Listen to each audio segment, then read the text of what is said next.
What was revelatory about these hearings? So this is the first time that the Marriott CEO testified since their data breach they revealed in November.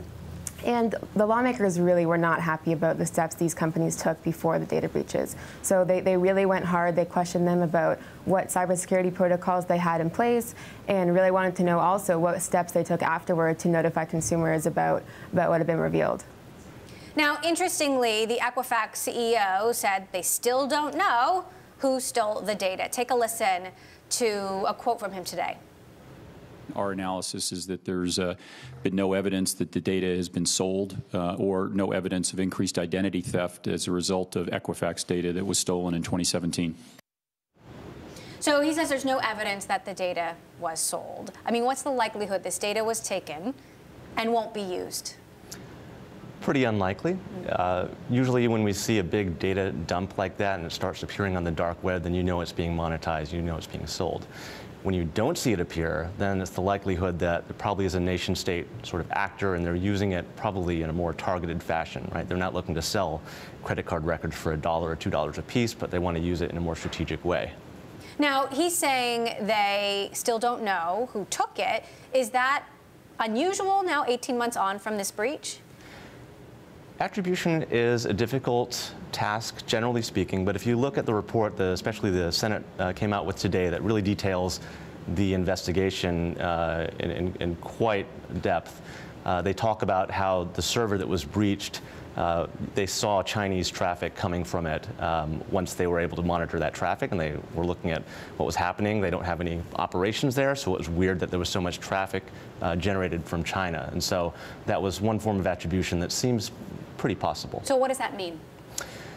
What it means is that either somebody is bouncing through China or it's actually China state actors themselves, which maybe are using that information. They're going to think about using, how are they going to target individuals, perhaps high-value individuals, with some of that information, whether it's social security numbers or other personal information. Anytime you have personal information that's otherwise difficult to come by, you can use it pretty effectively in a social engineering attack, a phishing attack, for example, where there's that nature of trust that you try to establish with that person by virtue of knowing information about them. So you could envision this sort of information being used in targeted attacks against individuals and sort of phishing attacks and so on. Sarah, how does that differ from what we know about Marriott? So with Marriott, they acquired the Starwood database system a few years ago.